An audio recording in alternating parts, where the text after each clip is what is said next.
Greetings, everyone. Glad to have you with us. It's the 5th of March, and this is the People-Centered Internet community call. We're delighted to have you with us. Today, we have a featured guest, Natalie Boll, and her co-founder, Edie Robinson, with us, and we're delighted to have both of you here. We're looking forward to hearing about Tribela and about your ongoing adventure to create humane technology for us. We had a kickoff call at the beginning of the year celebrating the 50th anniversary of the internet with Vince Cerf and our leaders for the people-centered internet community. So this is a good follow-on, right, to the drumbeat of how do you use the internet in ways that are people-centered, right, as opposed to the internet for its own purposes and its own devices, as it were. So, Natalie, glad you're here. You're in. We find you in Germany today, and we find Edie in Bermuda, right? Yes. No addresses. Okay, we don't want people to find you that geolocate you, but we're glad you're here. This is interesting. As I read your background, Natalie, you're cut your teeth in film and television, right? And yes. Then kind of moved. So you're a natural storyteller, aren't you? Yes. Okay. Yes. So we're going to see all those skills, right, in your in our discussion today. That's great. And I'm going to use our spotlight function here, right? So that very spotlight. Yeah, there you go. So that we have the ability to, say hello. And Hi, everyone. Yeah, I'm going to add Edie here. Hi. So you're going to tell us about generally, your point of view about formation of humane technology, but then specifically what you're doing with Tribela. Exactly. This is not an ad as much as it is to inspire. Right. So exactly. Look forward to your thoughts, and please say a little bit about each other as background, and then we'll look forward to hearing your remarks. Everyone, just a reminder, put your questions in chat, and then when we get to the Q&A section, I'll call on you in order based on what I'm seeing in the chat, or you can raise your hand using the reactions function in Zoom. So with that, Natalie, Edie, we're delighted to have you with us. Thank you. Well, first of all, I want to say thank you for having us today. We really appreciate the time and effort to be here and to talk about Tribela. A little bit about me. I worked for the last over 20 years in film and television, primarily as a producer and production manager. I worked for HGTV, Food Network, and Country Music Channel on lifestyle television. And I was also an entrepreneur and had multiple businesses. And I pivoted now towards founding Tribela with my cousin Edie. A bit about me. I'm a lawyer. I've been a lawyer for about 30 years now. I'm also an MBA and an entrepreneur. I had a business where I created novelty toys. So, and now I consider myself to be a cyber tribe Imagineer. Oh, that's a cool title. All right. Thank you. And the dual threat of the legal and MBA background, right? That's, there you go. So Natalie, I'm going to take the spotlight off of Edie unless she has something she needs to add, and I'm going to give the spotlight to you. All right. So take it away. Okay. So a little bit about Tribela. I'll give you some context into the background of how this started. In 2018, I was heavy into production, working really hard, and my whole world got flipped upside down when my daughter was cyberbullied. I didn't mean to get emotional, but it was such a huge, impactful event in my life. And working in film and television, I was very comfortable with social media. I used it a lot. I knew the vulnerabilities. We used it for marketing. We used it for branding. And I actually really enjoyed social media and the abilities that it had. I often worked as a consultant on marketing campaigns using social media. So when my daughter was bullied on social media that ended up in her hospitalization, I realized that some of those vulnerabilities that we were using for marketing were also the vulnerabilities that are used by criminals and for malicious intent. And at that time, it stopped my world and it changed my perspective.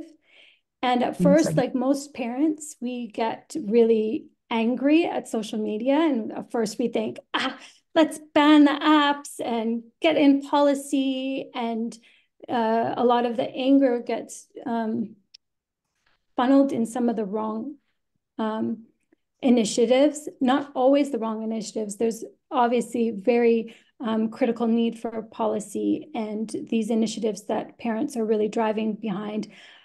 But I think that the primary conversation around social media has turned to, is social media good or bad? And for me, social media has changed the world, and connecting with humans is such a beautiful thing. And so really looking at Tribela, we wanted to, at first, I wanted to go offline and never go onto a social media channel again. But then the problem solver in me got in and I said, well, let's really look at what are these negative externalities, not just on the bullying, but really looking at so many negative externalities that we are seeing. These are whether they're a design feature or what is the vulnerability that's causing these harms, and really being able to isolate those and break them down to solutions. And so through Tribela, Edie and I really worked on breaking down what we isolated as some of the biggest harms. And what we're seeing right now in the conversation is a lot around sextortion. We're looking at phishing scams. We're looking at cyberbullying. When we're looking at these, we can really isolate a lot of these harms are coming from bot, fake accounts, and anonymous profiles. So one of the first things we identified with is that in order to have a safe platform, we really believed you need universal verification of all users on a platform in order to create a place where the bots, fake accounts, and anonymous profiles are not able to take over the sites, essentially. So with Tribela, one of our primary features is the use of verification for all users. That looks different depending on where we're going to be launching the site. In the EU, we do have a digital ID passport, and we've been working with different companies on how we're going to be onboarding in different places. Also with the use, when we're onboarding 13 to 18-year-olds in the EU, 16 and under must have a parent approval. So we're looking at the guidelines and regulations of that.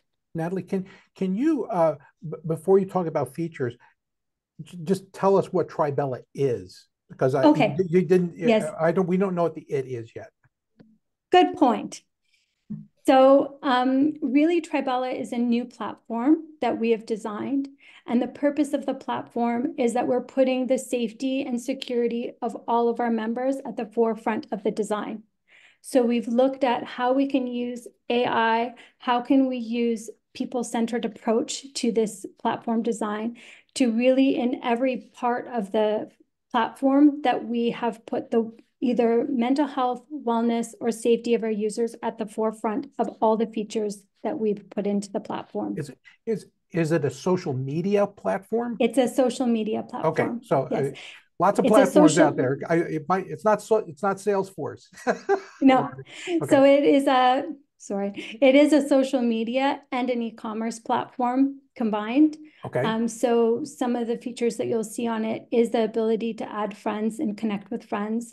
We also have business pages and community pages.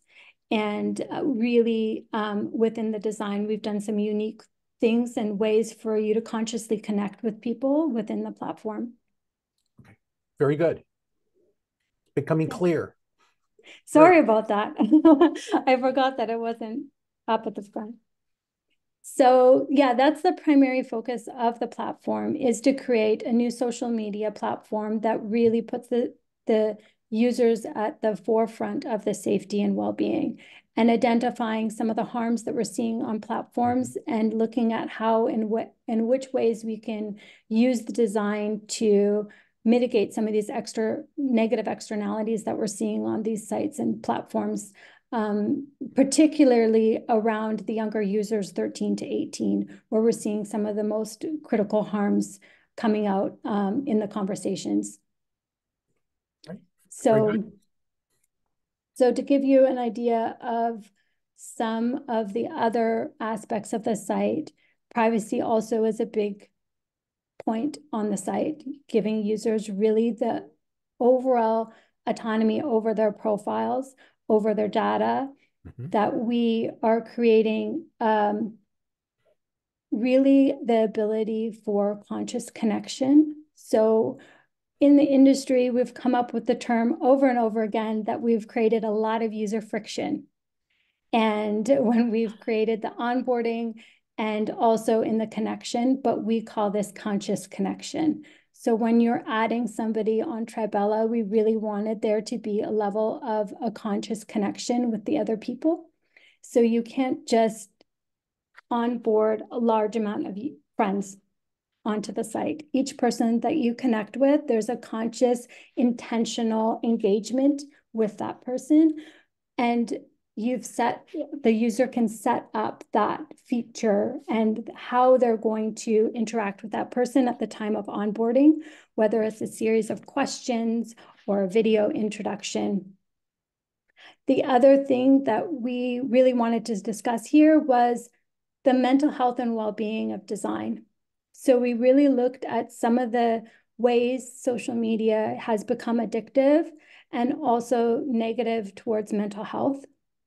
And some key things that we identified there was within the design, there is obviously a lot of talk about hyper-curated feeds and algorithms, which we've looked at how can we create an algorithm that is more spontaneous in the way that we look at content and create it so that the user is basically customizing their own algorithm through the settings. So they're customizing their complete experience.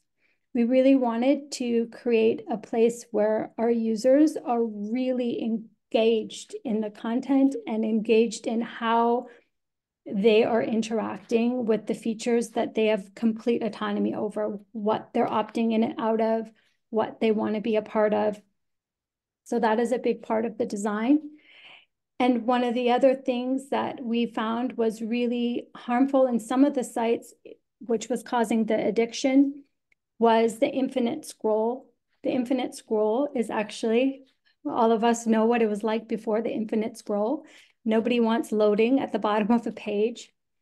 But when you pair an infinite scroll with an infinite curated feed of the same content at the same timing, you create the ability to passively zombie scroll through content.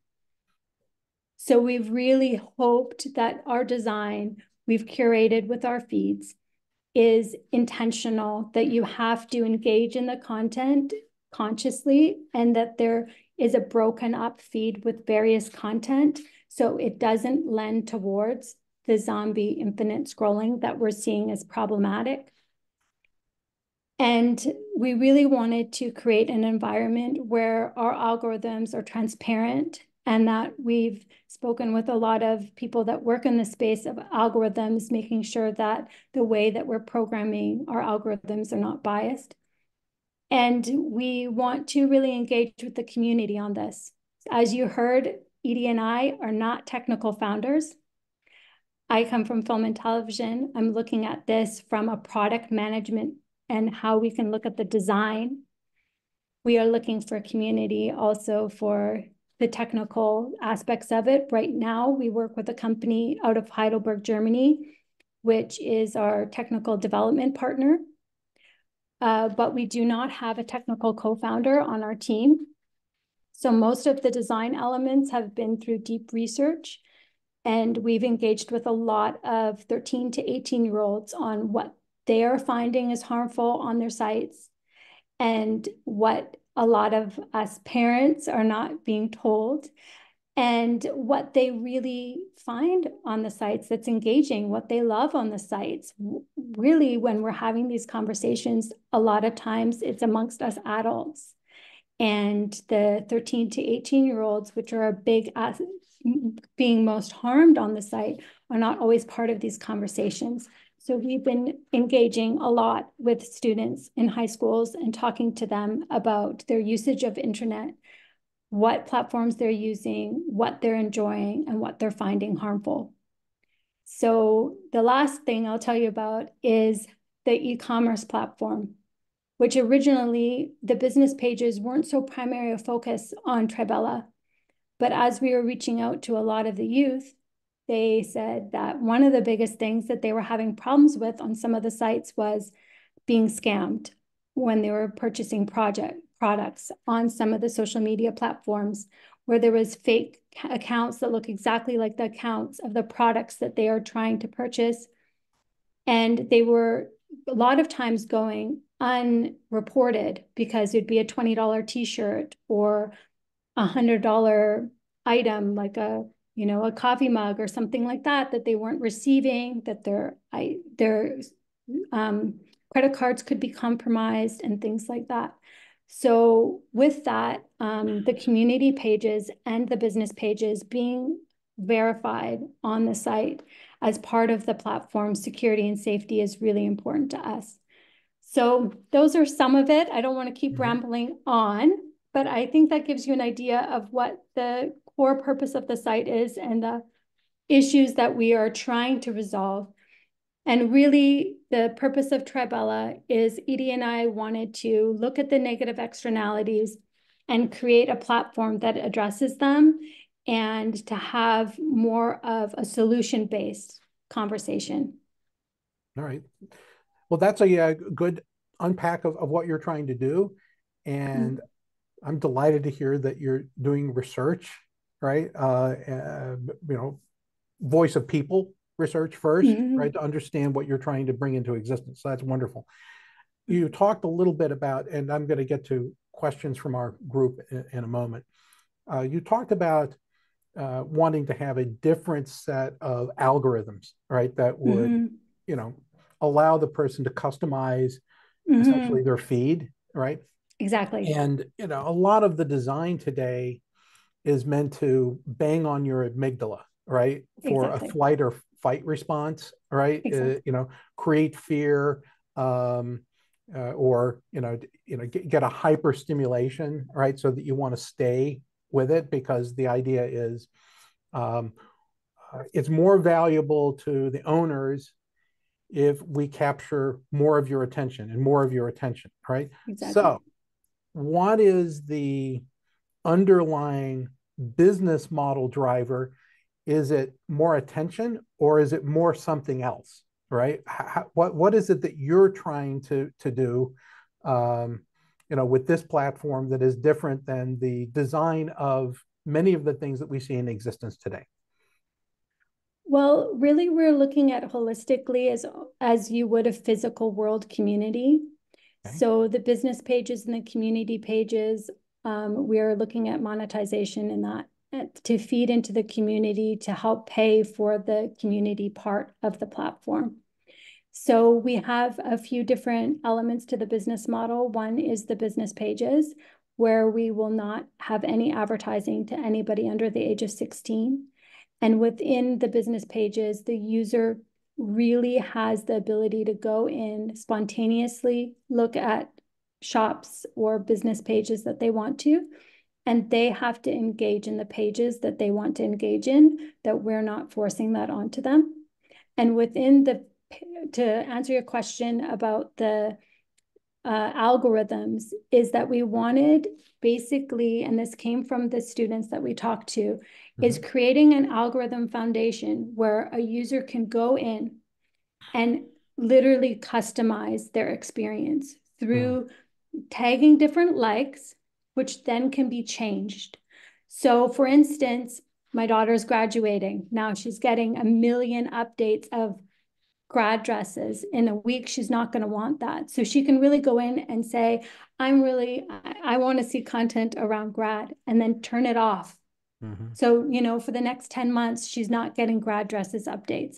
Really, that the users have the ability to guide their experience. They can create who they want to see more of, who they want to see less of, content that they're enjoying, content they're not enjoying, that it's not an algorithm putting them into an echo chamber or a hyper curated feed based on something that they've engaged in, that it's really the autonomy of the user that creates that experience. So would I be appropriate in saying that you're trying to design a higher quality of engagements versus more time? Exactly. And so what I didn't mention is that we also have personal development tools within the site, journaling, affirmations, gratitude, but we also have created a whole program within the site for mentorship, because we want to look at more mentorship and knowledge share and less this influencer economy that we're seeing right now, so that it's less about influence and it's more about consciously connecting and getting a value out of the platform and creating more of a community. Okay, that's very, very interesting. My last question before we go to our community here at the PCI is Tribela. What does Tribela mean as a name? Well,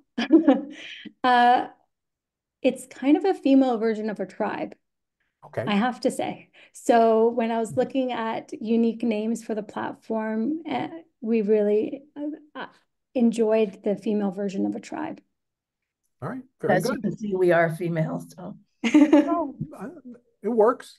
I was just curious, right? Because just like I asked for the pronunciation of your names before we started to record, I'm always curious about what a name means, and that's pretty good definition. All right. And the fact is that some of the characteristics are nurturing in nature, right? And therefore feels authentic, right? That's good. We could use more of that in the world. All right. So Ben Kaminski, you have been posting, my friend, and we would be delighted to have you join us. Good day. I was going to say good morning, but I forget that neither of you are in morning morning today. Interesting that I like the principled approach, sort of the constitutional structure of social engagement that sets a framework for I shouldn't say a discipline, a structure and guardrails for engagement on it. And we've had a number that started out with that blessing. And the question is, where are the seeds of perverse incentives that for each of those activities, initiatives that you put in? I see them as laudatory in the beginning, and how do we make sure that they don't go awry? Issues on influencers and influence patterns, driving people away from the walled garden that you've created, and other things like that. It's creating a discipline of not how it works in the short run, but how it serves in the long run. And I really like the notion of having a principle of personal development as a part of it, that is not the institutional educational structure that people are operating in, that the young people are operating in, but that they have enriched opportunities for personal development as a part of social engagement and not a sidestep on it. Yes, exactly. Thank you. All right, very good. Frank, and before I bring Frank Odats on, I want to just echo what I said in chat. Schneider, thanks so much for bringing Natalie and Edie to our attention. It's a very interesting story. And Schneider, how did you first learn about what Natalie and Edie are doing? Yeah, so I would say that was very proactively, a very proactive action and reach out from Natalie that invited me to a conversation about Tribela. And then once talking with Natalie, I just realized that was a very interesting topic for the PCI community. And that since it's tech-based and more than tech-based is just rethinking the possibility of new ways, right, to for social media and data and privacy, etc., which are topics that we usually, let's say, we talk about here or we care about. It would be very great for them also to get your inputs, right, or to get the inputs from the PCI community on how that development is, let's say, like aligned to these people-centeredness concepts or principles that we, let's say, talk every single call here at PCI. So yeah. Well, that's great. Thank you so much for bringing them to our attention, Schneider. Yeah, thank you. Yeah. Greatly appreciate it, my friend. And I know you've got to go on to another call, but it's worth listening to the rest of the playback. Thank you for getting that out to the community when it's ready. All right. Okay, so now we're going to, we had Frank, who was participating in chat. Frank, please join us. Yeah, can you hear me now? Hi, Frank. Hi. Yes, nice to meet you. Nice to meet you. I'm in Dillon, Montana, Okay. where I've spent 40 years on the path you two have embarked on. Oh, great. Nice to meet you. In 82, I got online with the Little Red Electronic Schoolhouse bulletin board system created by a retired Army colonel. And this whole online medium was foreign to me. And I ended up determining I wanted to learn about this so I could live and work anywhere. And I basically got involved with creating a BBS since Vint Cerf was still working on getting internet access to Dillon, Montana, which took another 20 years. And basically, I have created, during the evolution of the 10 years before the internet was available, community networking clearinghouses, mentoring resources, many online courses at a time where nobody really knew what being online was. This is pre-social media.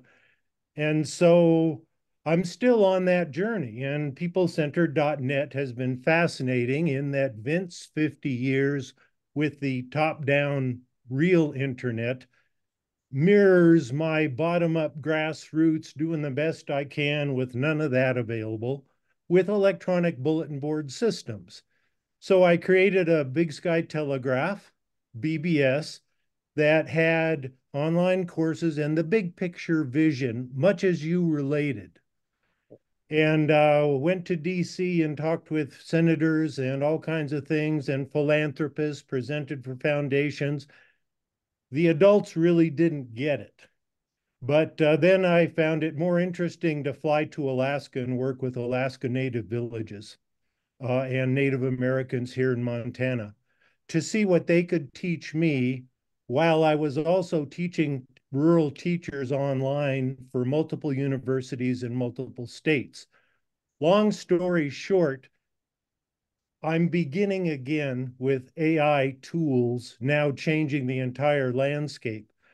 But what I want to ask you is, how are you presenting the big picture vision? Because kids that have grown up with social media think far less of what the internet is possibly used for than the community networking pioneers of the early days in the decade before the internet. So in my mind, the general themes that you have are right on, but people somehow need to get the big picture vision that what you see on the internet is not what the high-end potential is, just the opposite. The internet people-centered potential has yet to be discovered or even properly utilized. If you look at successes, Wikipedia, there's amazing what Snyder has been involved with Bangladesh and Mohammed Tunis, if you're familiar with that. the Grameen Project. Wonderful entrepreneurship with women in poverty areas. There's wonderful success stories, but I look at your project and I think, is that going to scale? How is that going to work locally, where I've created many BBS systems locally where nobody got the idea of what it was for? Okay, Frank, I think you framed your question, my friend.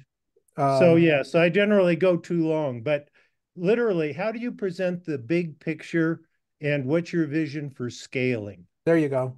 Natalie, Edie, thanks for the question, Frank. Yeah, thank you very much. Great question. So there was quite a lot in that question. A few things I would like to kind of point out is exactly the biggest challenge is how do we get the most vulnerable users onto the site and coming in, because a lot of them, safety is, yes, an important thing, but it's not the only thing they're looking at from a platform. So when I look at social media, I think about the career I had when I worked in music and a big concert, like a Taylor Swift concert. You know, if there's no security at the door, the teenagers are still going to want to go. But the concert puts the security at the door, knowing that regardless, the teens are going to come. So at Tribela, we don't want to be a cover band or you know, not exciting for the teens. So we really have to put the design and the excitement of the platform at the forefront and have the security as a given. And that's the only way where we're really going to get some of these younger users on. Other than that, the stakeholders that are in their lives to ensure that they would want to come on. As far as the big vision, well, Edie and I have some big visions for our community. We really want to engage our experience in creative tools. So we have a suite of creative tools that we would like to start onboarding. And we're hoping that we really create this creative hub. And within that creative hub, we really wanted to create another part of it, which is consciously connecting. So like I said in the beginning, we really look at social media as a beautiful thing. Connecting the world is a beautiful thing. But how do we connect the world exactly like the situation you talked about in Bangladesh, these beautiful communities, bringing them out. And we also looked, which I didn't even touch upon, we wanted to create a collective giving initiative where Tribela really becomes the forefront of looking at individual small amounts of philanthropy can become big impacts. And so really using this community for all the good that it can. So that's our big vision. I don't know if Edie wants to add to that, but we do have big visions on how the world can connect positively. I think that's a pretty comprehensive description. We really wanted to bring it back to more personal connections and creativity, the sort of things that you would do with your friends if you weren't watching TV, for example, or you weren't endlessly scrolling, so that it's connection and creation and in a safe environment. Okay, very good. We're going to ask Mark Prinsky to join us in a moment while I'm bringing him on. I might suggest that you know, one of the things that you're doing here is it might not be just social media, right? Is you might be, you know, in category doing something different, like, you know, social giving platform, right? That it's a pay it forward environment. You should really think about whether you want to paint yourself into the same space and then try to differentiate or create a different category, right? That actually defines what Tribela is. Thank you for that. That's exactly something we're thinking about. Well, you then do that. That's a good. Yes, thank you. Yeah. We are absolutely here for any feedback, so please bring it on. Yeah, yes. I spent a little bit. Any ideas on what to call it? We've been thinking about that for a while. I'm not going to spend a lot of time here, but you can talk to me later, right? Yeah, thank you. I do that for a living. Hello, Mark.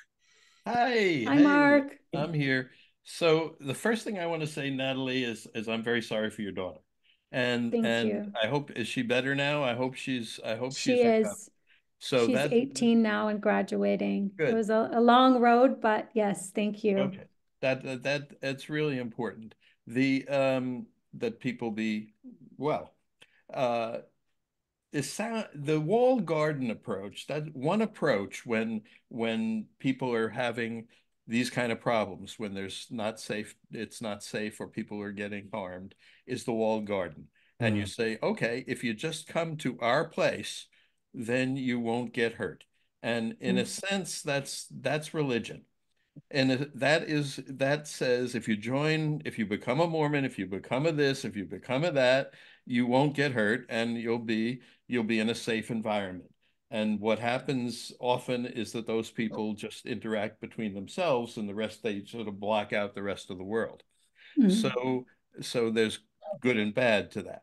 And there's also good and bad to humans, because humans have both sides of them. All humans have. And so that's the ultimate problem we're trying to deal with, in terms of figuring this out.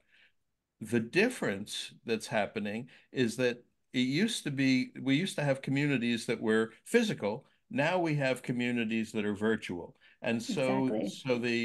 so the communities are not becoming physical communities, they're becoming affinity communities. They're becoming virtual communities. Therefore, you can opt into one or not opt in, or opt into another. You can go on Facebook, or you can go on your platform, right? And so that but what gets lost is in the walled gardens is the openness to the world, the serendipity. It's like going to a religious school. You don't meet the other kids.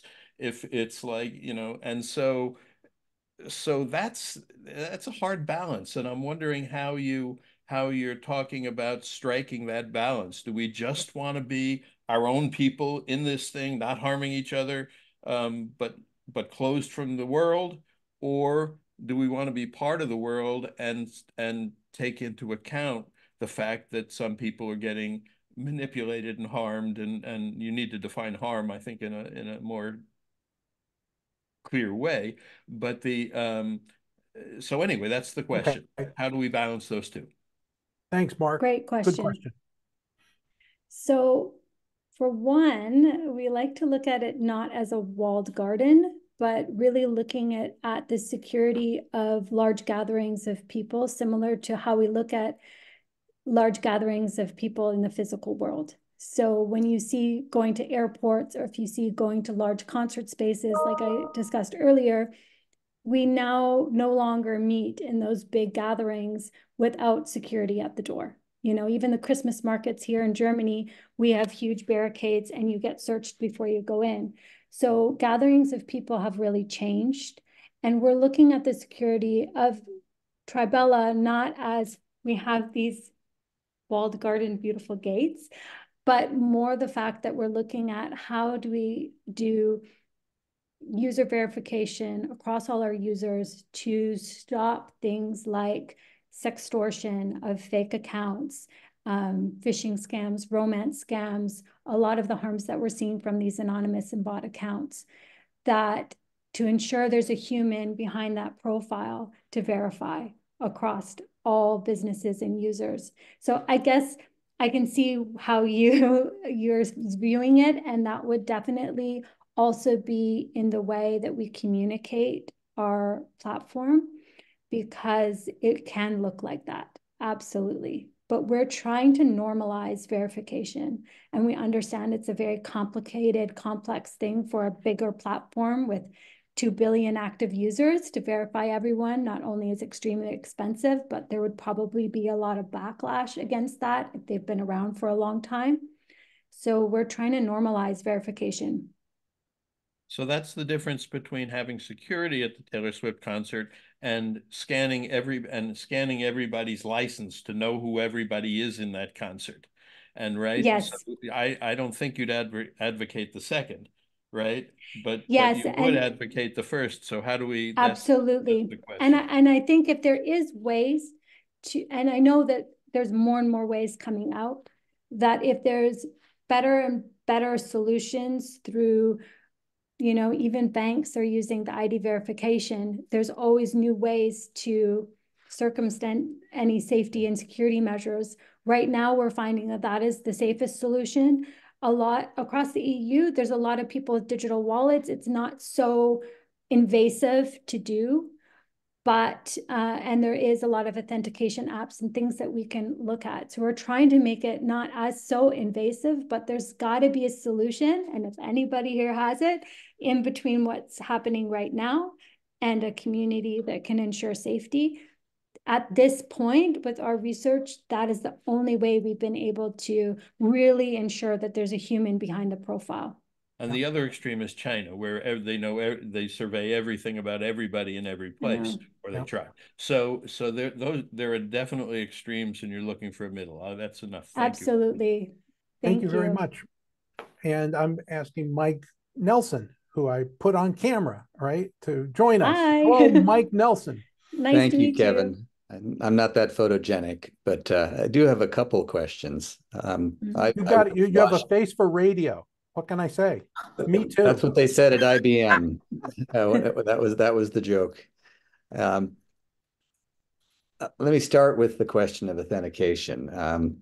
I worked in the Clinton Gore administration. Before that, I actually worked with Senator Gore to help commercialize the internet. Oh, wow. And, even back in 1993, authentication was at the top of our list of top 5 things we wanted to do. Mm-hmm. One reason was the story you shared, and I'm very grateful that you shared that story about your daughter. My daughter's 26 now, but back in the early teen years, she went through the trial by Tumblr. And all, it wasn't necessarily bullying, but it was just strange, weird ideas from strange, weird people. Yeah. Again, you need some kind of way to know that she's in a safe space. I think it's even more important what you're doing on e-commerce. People can find other ways to communicate, but e-commerce is so much more efficient online that finding ways to get rid of bogus websites and pirate sites is invaluable. And I love the fact that you're doing the two together. But as I was pushing for authentication systems in the government, and after that at IBM, you will always run into this idea that if you do authentication right, it's going to be a great lever that authoritarian regimes can use. It's going to be even our own police have been known to abuse these technologies and to track people down through databases. Yeah. At the Internet 2, a research consortium where I was on the board, we spent a lot of time looking at the middle ground, which is either creating a authenticated pseudonym, which is pretty complicated, and often the pseudonym will get linked to some real world attributes which allow you to figure out who the person is. Or more importantly, we decided that maybe we need to spend more time on attribute management. And so I wouldn't have a way to authenticate myself and tie me to a driver's license or a passport, but I would have really solid ways to verify that I meet 5, 10, 30, 50 different criteria. And I could use this authenticator to show somebody that, okay, I am registered to vote in Virginia. I am over the age of 60. I own a car. I mean, there's things that I could authenticate without proving who I am. Yeah. Have you looked at that option as a way to sort of separate the true identity from what you really need to know? I mean, there's also the additional problem that bad people do find ways to authenticate using passports and the like. So having a list of attributes that are authenticated might actually be a more rigorous way to control who's going where. And I posted in the chat, not because I agree fully with it, but because it's very provocative. Cory Doctorow just put down a Twitter tweet this morning on the dangers of authentication and how it's used by corporations and companies and organizations and governments to control and contain what we do. Yes. Range. Yeah. Okay, so go ahead, Natalie. No, you brought up some really good points, and I really appreciate your question. It's a great question, and it's something that we've really also tried to look into. We don't have all the answers, but when we looked at third-party authentication, we really looked to the banking, and we looked at schools and institutions that are now using, I was studying at Oxford. When we went online, we had to use authentication and our ID. So it is becoming a little bit more normalized. We haven't found, like you suggested, a way to authenticate without an ID verification. Even we're seeing, Instagram and LinkedIn and these places also offering the verification through ID and through live detection. We haven't found another solution, but we are really open to it because, like you said, it's the last thing we want to do is have to verify everybody's ID, but we have not found a solution that's safer. And we have worked with different businesses to see what is the best and safest way. So through encryption, through where the IDs are being stored, that they're not being, that we're not holding on to anyone's personal information, and how we're looking at that, and the companies that we're looking at for their third-party verification, or if we're going to be doing it ourselves. Right now, it's very expensive for us to do it ourselves. So we've been looking at companies like Authentics, but also we're part of Microsoft Founders Hub. So they have various ways to do authentication. So we're still deciding how we're going to approach that. We have yet to find a solution. So I really appreciate your question, and it's definitely something that we've thought about. You're getting a lot of help. Your answer brings up at least 5 more questions, but we have some people in line. I did have one very simple question. I worked at Cloudflare, and we had to invest a huge amount of money in trust and safety. Even if you know everybody who's online, I assume you have some way to react when somebody who may be authenticated starts being abusive or pushing frauds or doing something unethical. Have you already started investing in that area? And do you have a model? I know Jimmy Wales has been fighting this issue with WT Social, and there's a lot of everybody, even the best do-gooders are still, it's almost like the do-gooders attract the morons. Yeah, that is problematic. The companies that we spoke to from various, we found Authentics had the best ability for us to be able to mitigate fraud. But that is something that we're looking at. And of course, we would have protocols in place for stopping the ability of them to being able to come back on the platform at the worst case scenario. But we would have core values that people adhere to, but also, replications if somebody has done something fraudulent on the site. There is an amazing organization for trust and safety professionals, which you've probably already plugged into, but if you haven't, they have a lot of good material and the best people in the business are there. Thanks. Sorry to ask so many questions, but no, I love it. We love it. Thank you. Put more stuff in chat, just like you were doing before, Mike. Yeah, no, we really appreciate the resources. And before we're going to go to Suzanne and then to Bruce. Right before we go there, I just want to, we're talking about social media. Right, while we were talking, Associated Press has posted that users of Facebook, Instagram, and Threads and Messenger are experiencing login issues that what appears to be a widespread outage. All right, so resiliency would also be a characteristic that you might want to, think about, and because a lot of these we're clearly getting more and more people trying to disrupt these platforms, right? So absolutely, you will know you've succeeded if you get big enough to be disrupted, right? Yes. There you go. But it's exactly the reason why we're not online at this point. So we have a full platform, high detailed, high fidelity prototype, but we have not put it live. We, as instructed, we could have done it really fast and stuck it up, but we're trying to ensure the best case for all security measures, and that includes where our cloud is. Right now, we have Microsoft helping on that with the Founders Hub, but that's why we're not online. Well, Good for you. Best practices. I like it. Suzanne, please join us. Hi. Hi, Suzanne. Hi, Natalie. Hi, Eddie. Well, I think what you both are doing is very exponential. I mean, considering that you are building this new commerce platform, the neural network, it's imperative for you to build that. And I think it will ultimately scale laws. I mean, you're creating basically a new style, right? Creating a style of communication.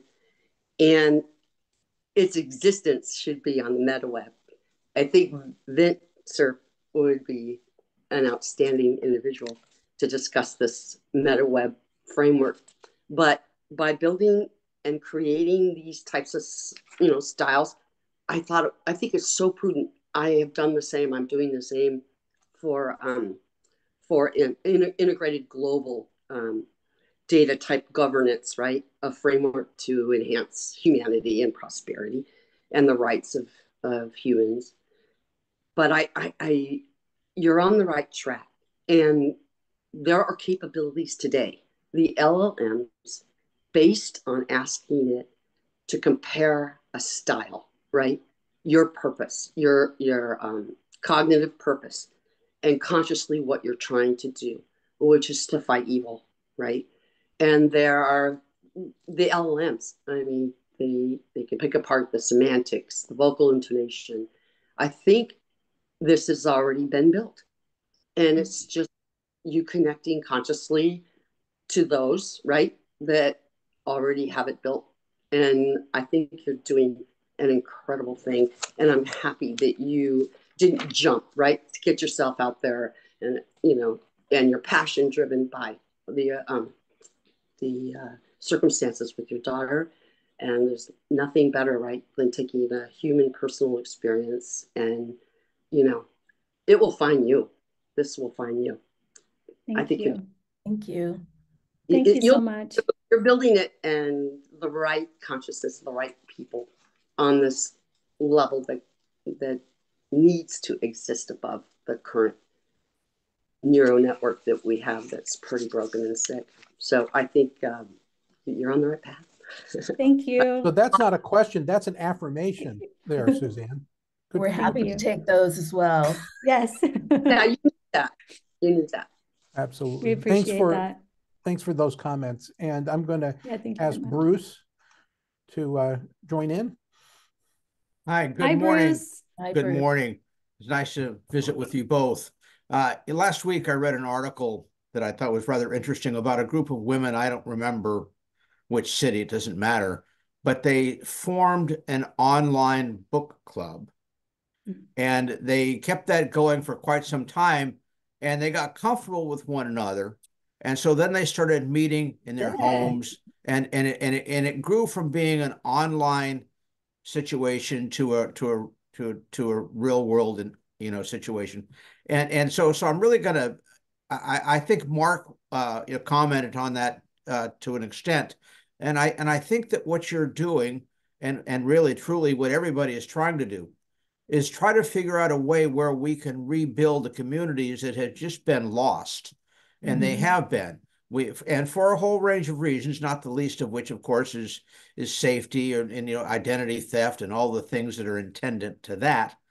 But I think that you're going down the right path. Whether you're successful or not, God knows whether that's going to happen. But you never do know. You just have to attempt it. And what you're doing is it's just iterative. So today is Tuesday, right? True. So I thank you for doing that. I wish you all the success and hope that works out for you, because I think it's very important what you're doing. Thank you so much. very much. Really appreciate that. Another affirmation. Yes, thank you.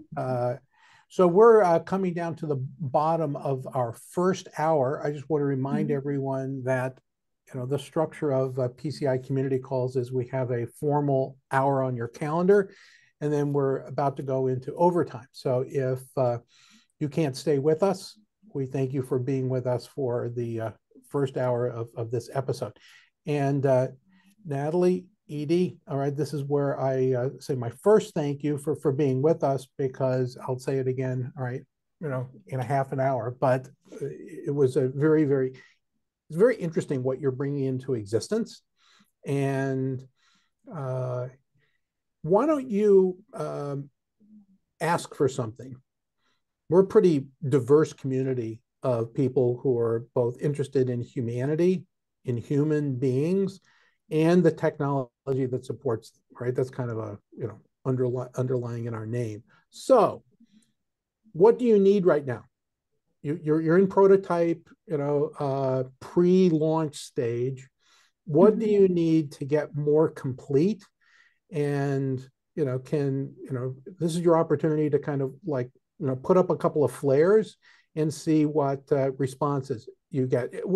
That might come from people who are listening later, by the way. So yes, what do you need?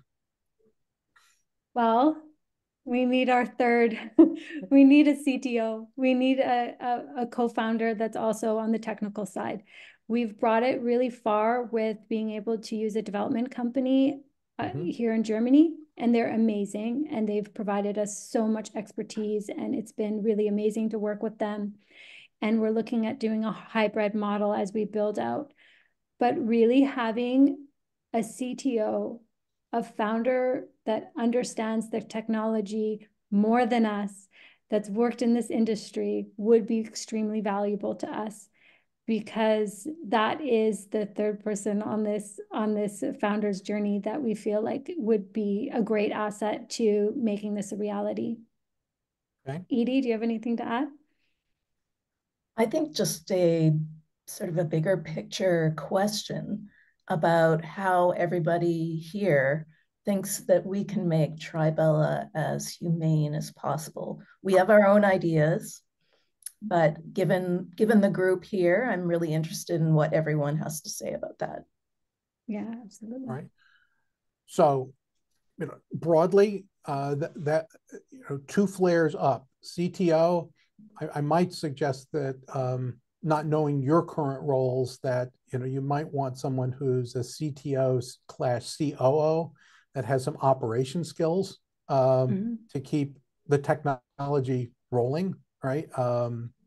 So I just throw that in, in terms of job description. You might need a hybrid that would eventually, split into two discrete roles when you get bigger. And so anyone want to comment or have thoughts about those two asks as we move into our overtime? Anybody? All right. We will keep some thoughts out for you, and we'll actually, if you end up with a position description, share it with us, and we have ways of putting that into our ecosystems of talent identification. It wouldn't be the first time. Thank you. Okay. Thank you. We appreciate you bet. that. Is there any geographic restriction? Does this person need to be near Natalie or near Edie? Not at this point. Okay, so geographically independent. That always opens a lot of opportunities. So that's good. All right. So let me just look at chat here. So we have another set of posts from people who have already asked some questions, but I'm going to go back to Mark first, and then we'll cycle back to some other folks. Mark? Great. Hi again. So Hi. I like this. I mean, I understand why you're doing this as a more or less a protective thing. My sense is that the way things go viral, which is the way things get to scale now, is by going viral. And therefore, there has to be something there that says to every person, I want to do this. I'm going to tell all my friends to do this. I'm going to make everything. And my question is safety enough for that? In other words, and if it's not enough, then what do you see doing that makes the other platforms, because the other platforms are viral for very specific reasons. So what's your sense that you can make this more viral so that my 18-year-old would say, I'm gonna not be on TikTok or any of the other platforms. I'm going to be on your platform to talk to all my friends. Exactly. No, you're absolutely right. Like the concert analogy, teens will go where the action is and where the excitement is, and humans in general. So not just teens, of course, we're a platform for all ages. So definitely safety is not the only thing that will get people interested in Tribela. And so we're looking at various ways to make it entertaining, not just through the features that we have, but we really want to create a movement. I know that word sounds a little bit dated, but we really want to create that consciously connecting, and people are really tuning into that is a thing. So people feel like we're going to Tribela, like we don't consume human interactions like fast fashion. We consciously connect with each other and we're part of a bigger community. And so we really want to create that it's something special, and humans love to be part of something special. So we really want to create that with the platform. And you're absolutely right. People like viral content, but I think we're a little bit more grassroots in that we want to create the platform. We're not in a rush right away. We're not to mass network effect right off the bat. We really want to have people come on and have a great experience. And so therefore they're telling their friends they're having a great experience, that the feeling on the platform is so much different than the massive amounts of content they're getting fastly put in front of them on other platforms, that the experience is so much more holistic, that it creates a movement of changing the way we connect. And we feel that that can become viral in an effect of having something different. The safety is something that we're putting in regardless, that is just our feature. Okay, good. If I can just follow up, Yeah. Look at Zigzag, not Zigzag, Mm-hmm. TikTok. Look at TikTok. This is something that did go viral. I mean, it's the Mm-hmm. biggest, right? It's the thing that there is, and it went bottom up viral. It didn't, Exactly. they didn't create and said, I want to do the people who built TikTok didn't say, I want to build a movement in the world. They didn't say, these are my values. These are the values I think you should have as kids. And so do that. And I wonder, that's the approach that you're taking and that many take, to say, we have our set of values that we think is happy. We've heard a lot of kids share those values, and we want to give those kids an opportunity. That's really that's a very different approach than saying, okay, kids, we have all these kids do this and they do it, and then a bottom up approach. So that's my question for you is, how do you get the bottom up part of it? Because otherwise it's just sort of another imposition of a top down moral code on kids. Absolutely. It's a great question. And when you look at TikTok, when it was, or Musically initially, my daughter was on those apps, and it was very structured on how you make the video. There wasn't really a lot of room. Or you look at Instagram and it was very much a photo. But we as people and users started to say, oh, hey, we can do a voiceover on those. So we're not having to just put a music on our TikTok.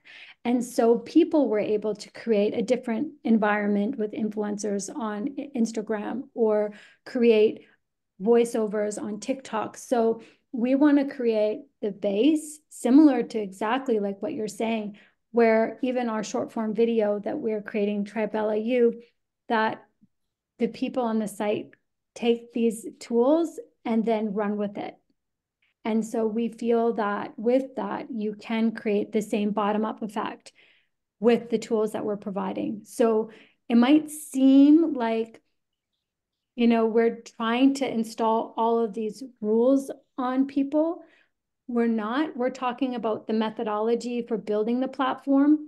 But as a user comes onto the platform, we have prompted them into ways to connect, but then we want them to create their own experience. And if anything, have more control over that experience than other platforms. So we feel that it can have the ability and flexibility to create that organic virality. Hopefully it will. Good luck. I hope Very so good. too. Yeah, yeah. Ben, please come back, join us. Hi again.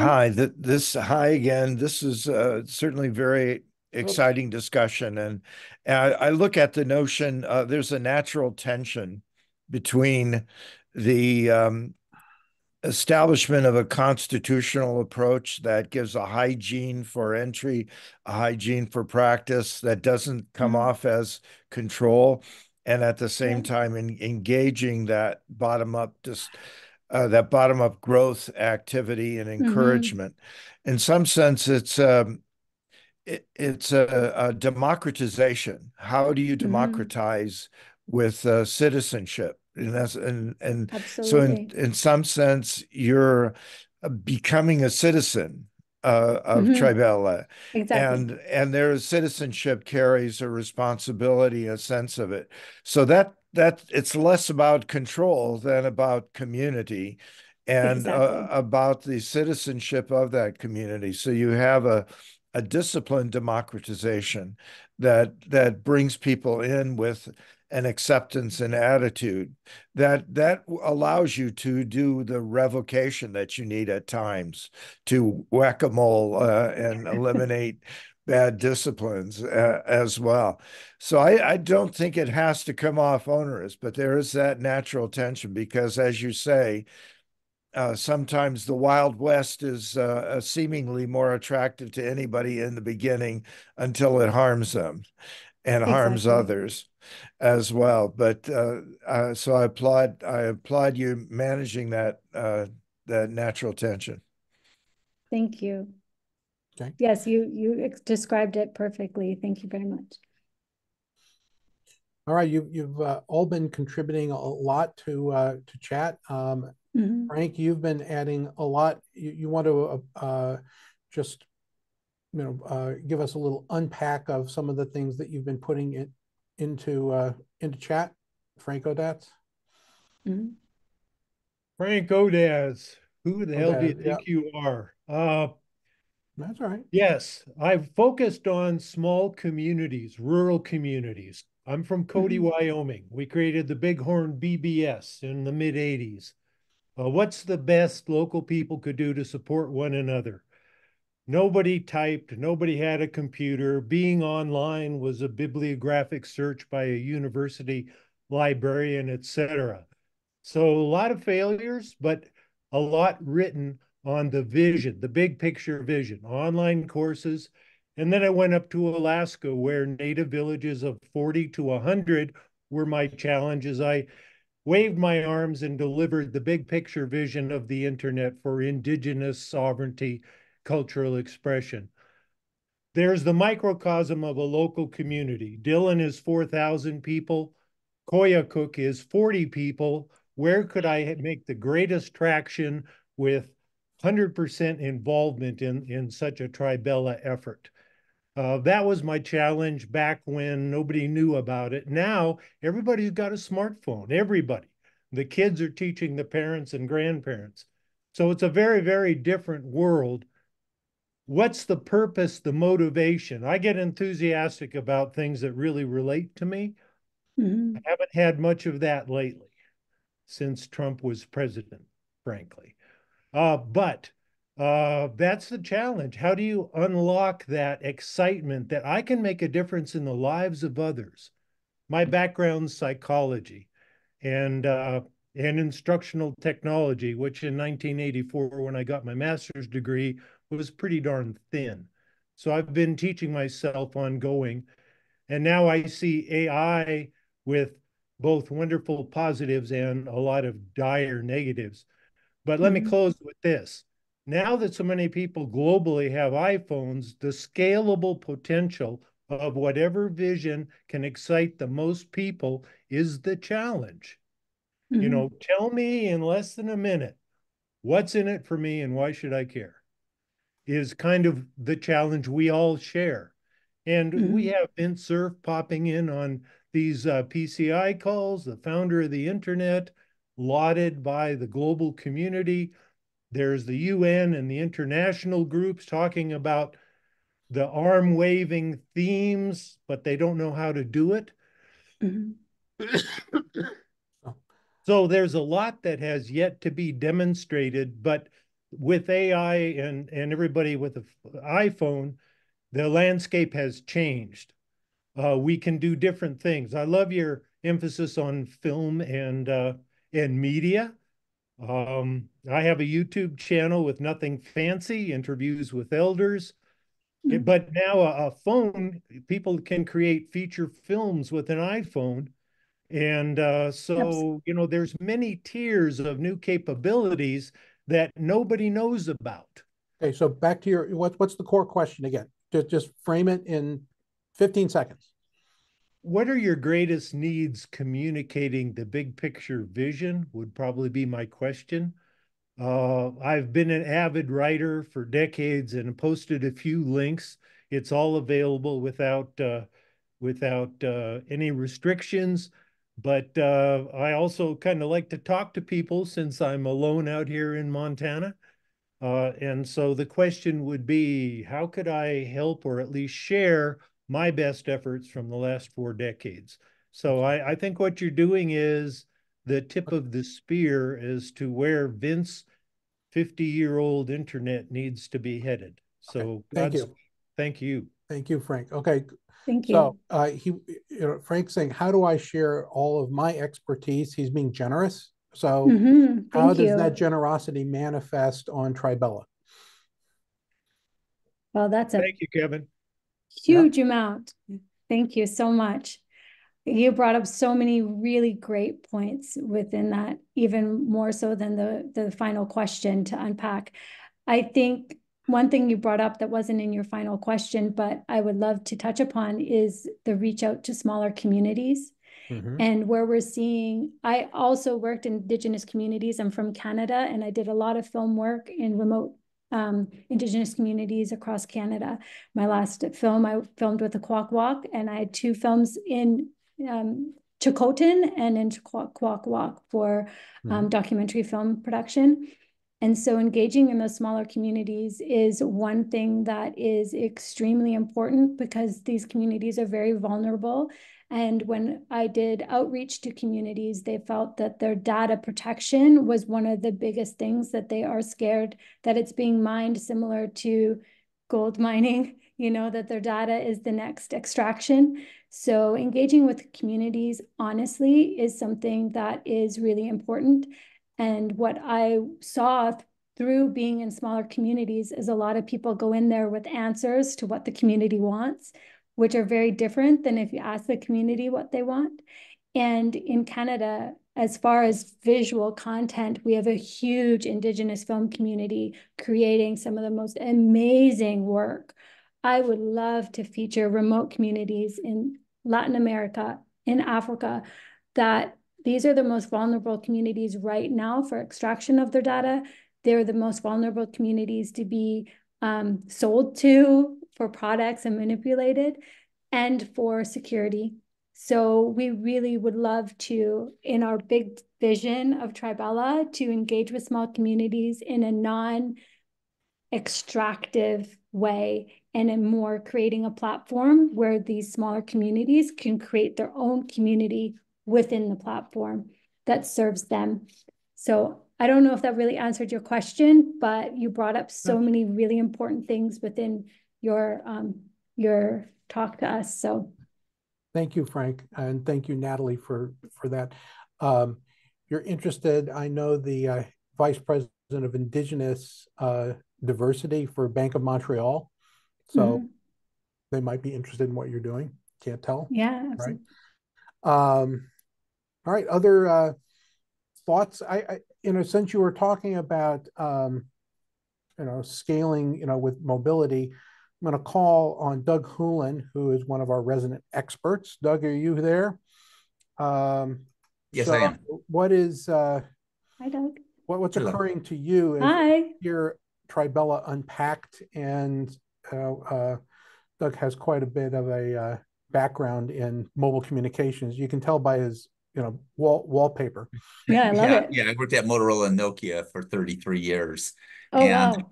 I've given a number of talks, actually to high school students and even fourth graders on using technology appropriately. Great. So, I guess some comments. First of all, I appreciate, your focus on this. Is a very important topic. I believe there can be great good with technology, but there can be great harm as well.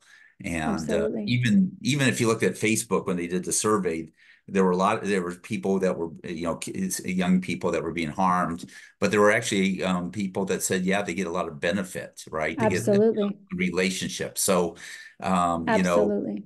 this is, it's like, how do you understand these tools to benefit for that? Some comments. The concern I have is, and I'm focusing on artificial intelligence. I don't know if you've seen the AI dilemma. There's a social media dilemma. Yes. And, if we use these tools inappropriately, the danger for that. But yeah, like I believe it's education and understand the students understanding, the danger of the algorithm, the danger of artificial intimacy. So yeah, I Absolutely. applaud what you're doing and just hope that, it's a message that needs to be, students need to understand how to use these tools appropriately. And so I applaud what you're doing. Thank you. All right. Very good. Thanks, Doug. Great. Appreciate it. Yeah, do you thanks a lot. have any advice for Natalie and Edie, since they're, between, they're searching for their CTO, as you heard. Is there a beyond mobile first as a design ethos? Is there anything that you might want to point them to that's beyond 5G that would say, all right, this is capability that you should be thinking about as they move forward? Yeah, well, like, right now the hot buzz is artificial intelligence. Like the Biden administration has issued executive orders around how to use them safe and effective, the AI Bill of Rights and so forth. And I don't know if you're following that area, Yes. but it's tied together. And of course, there's a Supreme Court. I was just listening on, like how there's a couple of states, Texas and Florida, on how to regulate social media. There's this challenge between free expression, right to free expression of what you're saying, but also how do you have proper speech as well and not cause speech for harm. So these are the challenges to see. So I guess my one advice would be to, there's other organizations, like I said, the AI dilemma, the social media dilemma, those organizations, and see if partnering with some of these organizations could be a benefit to you as well. Thanks, Yeah, Doug. absolutely. Thank you. Yeah, I mean, once you get enough bandwidth, instead of looking at the screen, you'll just be able to do like a Star Wars and hold it like this, and there'll be a hologram, coming up, right, to talk to. So we're looking forward to, I'm looking forward to living in a smart environment as opposed to having a device, right? That's, yeah, exactly. That's where I want to go, right? So we are, I don't see any other hands up. All right, am I missing somebody? I think everyone that wanted to ask a question has asked a question. So let's bring it home. Natalie, Edie, we greatly appreciate you being with us. Give us your closing thoughts, all right, about humane technology. This is, Tribela is an instantiation of that. But, zoom out. We've heard a lot about that. Zoom out for a moment and say, beyond your own efforts, what else needs to come into existence that isn't getting the right amount of attention right now for humane technology development, and that would provide an environment favorable for the emergence of Tribela? So that's what I would ask you, give us as a parting thought, and then we'll thank you for being with us. Wow, that's a big parting thought. I know. Well, I ask big parting thought questions. All right. Well, thank you for everyone for having us and for this parting thought. Well, the environment right now that I'm seeing, especially amongst a lot of the parents who have experienced loss or harm, is very much around policies and is things good or are they bad? And like we just heard, you know, even on Facebook, people said, I've had an amazing experience, and somebody else could be on a totally different feed in a totally different experience, because these really are almost like you're on a totally different world in a way. And so I think to create the space for Tribela, we really wanted to create the conversation that it's neither good nor bad, that there's things that can be looked at in the proper conversations to create change on individual negative externalities, and what are the solutions to that. And particularly coming from film and television, what we see is we don't put everybody on the same channel. You know, we're not putting 10-year-olds on HBO and saying, well, just close your eyes when you see some violence when you're watching Yellowstone, you know. So it's really looking at it from a perspective that maybe not everybody needs to be on the same platform. Let's have open and honest conversations, you know, that not all big tech is, you know, evil in some way, that they're struggling with negative externalities that they probably didn't think about when they were designing certain features. So really having proactive conversations. And that's what we really want to put forward, is proactive conversations, that social media connects us, and that's a beautiful thing.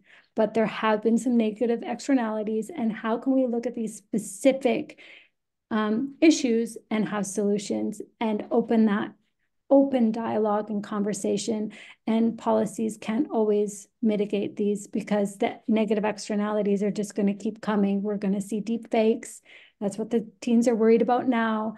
And as you just talked about, we're going into AR. You know, my son wants the Quest, you know, so we're moving so fast and things will keep happening. So we need to be open to these conversations. So. Very good. And Edie, your closing comments. Delighted to have both of you with us. Edie. Thank you. Thank you. Well, I think the other thing is that Natalie and I intend to be actively involved in Tribela and actively involved in these conversations and in the mentoring. So I think putting a personal touch to it, I think, is important. Even though we intend to scale, we intend it to be a large platform, I think being involved ourselves is going to help make a difference. Okay. Well, thanks again for being with us, and in everything you do. Be intentional. We will, you know, you'll likely hear from some of our members of the PCI community for the things you asked for. And we wish you well as you build this out. We look forward to seeing it manifest in the world soon. Thank you. Cheers. Thank you, everyone. Bye-bye now. Look at the chat. Bye. Thank you.